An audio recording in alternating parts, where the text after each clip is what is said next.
নমস্কার বন্ধুরা, কাজল হেসেলে সবাইকে স্বাগত।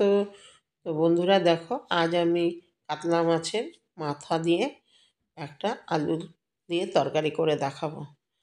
মুড়োর ঘন্ট, কাতলা মাছের মুড়োর ঘন্ট।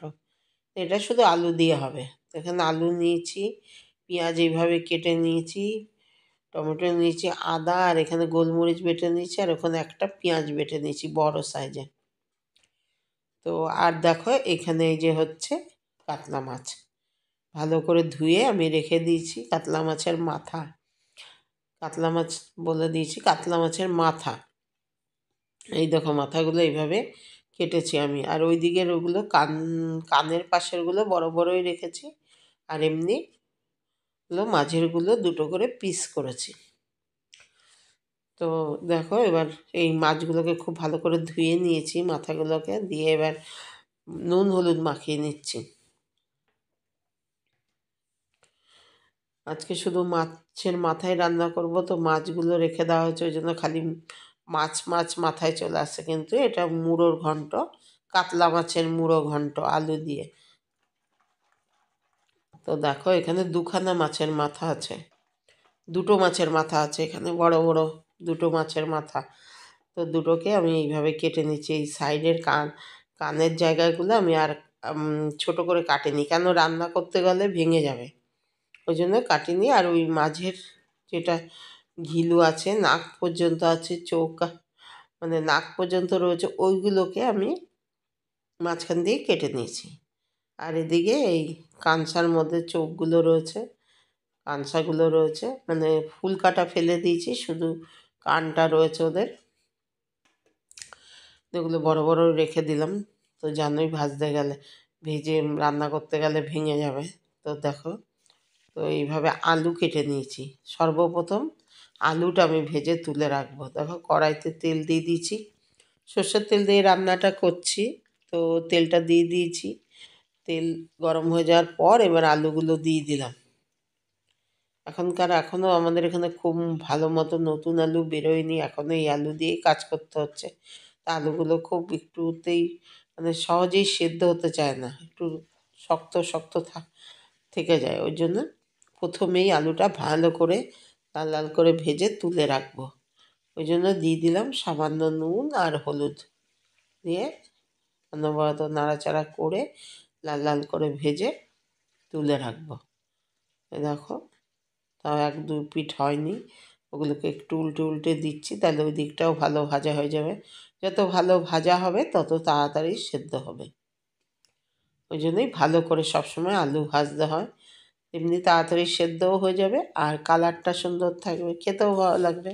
তো ভাজা হয়ে গেছে, সব তুলে নিলাম, ভাজা আলুগুলো তুলে রেখে দিলাম। এবার আমি এর মধ্যে এই তেলে মাছের মাথাটা ভেজে নেব, আর কোনো তেল দেব না, এই তেলেই আমি রান্না করব। প্রথমেই আমি বেশি করে তেল দিয়ে দিয়েছি। তো এবার যে কটা হয় সে কটা মাথার টুকরোগুলো আমি দিয়ে দেবো। এই দেখো এইভাবে আমি টুকরো করে নিয়েছি। মাঝের যে একটা করে ইয়ে হয়, যেটা নাক পর্যন্ত যায়, সেটাকেই দু টুকরো করে করে নিয়েছি। দেখো না, এখানে দুটো মাছের মাথা, ওই জন্য 8 টুকরো হয়েছে, 2 4 6 8, 8 টুকরো হয়েছে। 8 টুকরো মাছকে আগে একবারেই দিয়ে দিয়েছি, দিয়ে আমি ভেজে নিচ্ছি। দেখো এক পিঠ হয়ে গেছে ভাজা, এবার উল্টে দিচ্ছি, উল্টে দিয়ে বেশ সুন্দর করে ভেজে তুলে রাখবো। এই দেখো মোটামুটি ভাজা হয়ে এসছে, আর একটু ভাজলেই হয়ে যাবে। তো এইটা না, আজ রবিবার আমাদের বাড়িতে, মানে আজকে আর রবিবারে চিকেনই হয়, কিন্তু আজকে চিকেন হলো না, কিন্তু এরকম মাছের মাথার তরকারি মাংসর থেকে কোনো অংশে কম না, খুবই সুস্বাদু হয়। এই দিয়ে অনেক ভাত খাওয়া যাবে, যেটা মাংস দিয়েও অত অতিরিক্ত ভাত খাওয়া যায় না, কিন্তু মাছের যে কোনো আইটেম দিয়েই ভাতটা একটু ভালোই বেশি খাওয়া যায়। তো দেখো এটা মাছের মাথার তরকারি, তো মাংসর মতোই লাগবে, আর একটু বেশ শুকনো শুকনোই হবে। তো তো দেখো, দেখতে থাকো বন্ধুরা। জানি তোমরা করতে জানো, তবু আমি কিভাবে করছি সেটাই তোমাদেরকে দেখাই। এই আর কি, সবাই জানো করতে সব কিছুই। তো দেখো, এইগুলো হয়ে গেল ভাজা। এবার আমি এই মানে কানের দিকগুলো এবার ভেজে নিচ্ছি। ওগুলো আগে একবারে ভেজে নিলাম, এবারে একবার এইগুলোও ভেজে নেব।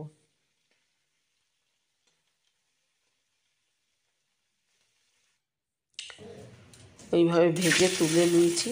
দিয়ে যা তেল আছে ওর মধ্যেই আমি তেজপাতা দিয়ে দিলাম আর জিরে ফোড়ন দিলাম। আর বেশি এক্সট্রা কিছু ফোড়ন দিলাম না, কেন লাস্টে তো গরম মশলা দেবো, ওই জন্য আর গোটা গরম মশলা ফোড়ন দিলাম না। জিরে তেজপাতা ফোড়নই দিলাম। দিয়ে দেখো, একটু গোট গোট করে কেটেছি, খুব মিহি করে কাটিনি, একটু গোট গোট করে কেটে নিয়ে এবার একটু তেলের মধ্যে ভেজে দিচ্ছি ফোড়নটা দিয়ে। পেঁয়াজটা আগে সুন্দর করে ভেজে নেবো প্রথমে, ভালো লাগবে একটু ভাজা পেঁয়াজ দিলে না, তরকারিটা একটা আলাদা স্বাদ আছে। পেঁয়াজ বাটাতে তো গ্রেভিটা গাঢ় হয়, কিন্তু এরকম ভাজা পেঁয়াজের জন্য তরকারির স্বাদ আলাদা চেঞ্জ হয়ে যায়। ওই জন্য প্রথমে একটু পেঁয়াজটা ভেজে দিলে বেশ ভালোই লাগে। তো প্রথমে একটা বড়ো সাইজের পেঁয়াজ নিয়ে কেটে দিলাম ওইভাবে, দিয়ে এবার ভেজে নিলাম। নেওয়ার পর এবার এখানে একটা পেঁয়াজ বেটে রেখেছিলাম সেটা দিলাম। আর এখানে আমি একটু আদা আর 10-12টা গোলমরিচ একসাথে বেটে নিয়েছি, সেইটা দিলাম। দিয়ে এবারে একসাথে ভালো করে ভাজা ভাজা করে নেব।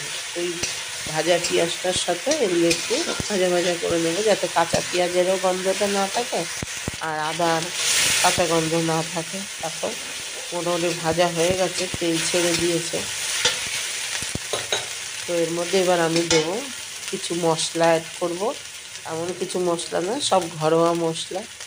হ্যাঁ, 2 টিস্পুন লঙ্কা গুঁড়ো দিলাম। দেখতেই পেলে দুটো বড় বড় মাছের মাথা, ওই জন্য একটু লঙ্কা ঝালটা একটু বেশি দরকার। আর 1 টিস্পুন ধনে গুঁড়ো, 1 টিস্পুন জিরে গুঁড়ো। ওই মশলাটা একটু কমই দিলাম, মানে লঙ্কাটা 2 চামচ দিলাম। 2 টিস্পুন দিয়ে দিলাম লঙ্কা গুঁড়ো। এবার দিয়ে দিলাম টমেটো। এবার টমেটোটাও সেদ্ধ হবে, টমেটোটার থেকে জল বেরোবে, এতে মশলাটা অনেকটাই কষানো হবে। তো এবার এর মধ্যে দিয়ে দিলাম আমি আন্দাজ মতো হলুদ দিয়ে দিলাম 1 টিস্পুন।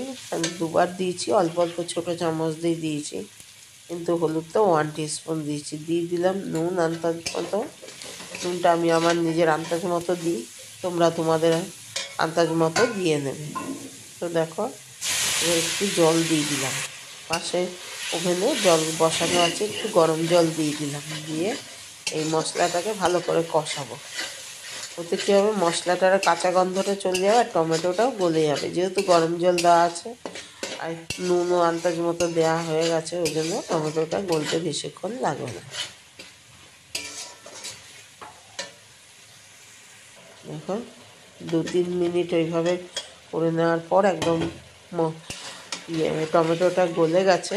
2-1টা দানা দানা রয়েছে, কিন্তু গলে গেছে, তেল ছেড়ে দিয়েছি। ওর মধ্যে ভেজে রাখা আলুটাও দিয়ে দিলাম।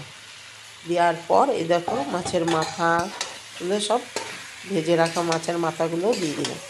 এবার ভালো করে মাছের মাথা আলু মশলার সাথে সুন্দর করে কষিয়ে নেবো। এতেই দেখবো মাছের মাথাগুলো ভেঙে যাবে আর যা স্বাদ হবে, মানে তরকারিটা মানে দুর্দান্ত স্বাদ। এতেই 1 থালা ভাত খাওয়া যাবে, আর কিছু প্রয়োজন হবে না। তবে প্রথম পাতে তো উচিত না মাছ খাওয়ার, অন্য কিছু একটুখানি দিয়ে, হয় তিতা নয় শাক দিয়ে খাওয়ার পর ব্যাস, এটা খেলে একদম এটা দিয়েই খাওয়া হয়ে যাবে। এই দেখো, ভালো করে কষিয়ে নিচ্ছি। কষিয়ে নিয়ে এবার জল দেব, তার আগে ভালো করে কষিয়ে নিচ্ছি। মাছের মাথাগুলো বেশ ভালো করেই ভেজে নিয়েছিলাম, তো বেশি জল দিতে হবে না। এই দেখো, একটু মাখাই রাখবো, একদম খুব বেশি ঝোল রাখবো না এটাতে। এই দেখো, আর একটু লাগলে দেবো জল, যেন আলুটাও সেদ্ধ হতে হবে আর মাছের মাথাগুলোও তো একটু সেদ্ধ হতে হবে। দেখো, আলুটা মশলা কষানো তত ভালো একদম সেদ্ধ হয়নি, তো ওই জন্য আর একটু জল দেবো। দিয়ে ব্যাস 5 মিনিট ভালো করে ফুটিয়ে নেব। দিয়ে দেখো, এই দেখো শুকনো শুকনো হয়ে গেছে, আছে একটু আধটু ঝোল। 5 মিনিট পর আবার আমি নেড়ে দিচ্ছি। 5 মিনিট ধরেই ফুটিয়ে নিয়েছি, দিয়ে ব্যাস একদম শুকনো শুকনো হয়ে গেছে। ব্যাস আমার এই তরকারিটা একদম শেষের পর্যায়ে। আর কিছুই দিতে হবে না, কারণ মাছের মাথায় একটা তেল তেল ভাব আছে, তো ওই জন্য আমি এর মধ্যে ঘিটা দেবো না, শুধু গরম মশলা গুঁড়ো দিলাম। দিয়ে এবার গ্যাস বন্ধ করে দিয়ে নামিয়ে নিয়ে একটা সার্ভিং বলে তুলে নেবো। দোকান থেকে দিতে সুবিধা হবে, পরিবেশন করতে সুবিধা হবে। তো বন্ধুরা, তোমরা এতক্ষণ আমার সাথে থাকার জন্য, আমার এই রেসিপিটা দেখার জন্য তোমাদের অনেক অনেক ধন্যবাদ। সকলে ভালো থাকবে, সুস্থ থাকবে, সাবধানে থাকবে। তো আমার রেসিপিটা ব্যাস এখানেই বন্ধ করলাম, গ্যাস দিয়ে নামিয়ে নিয়ে একটা ওল নিয়ে নিচ্ছি, ওর মধ্যে পরিবেশন করে তুলে নিচ্ছি, এখান থেকে পরিবেশন করব। তো বন্ধুরা, আজ এই পর্যন্তই, আবার আসবো অন্য কোনো রেসিপি নিয়ে। ততক্ষণের জন্য সকলে ভালো থাকবে। আজ আসি, টাটা, বাই বাই।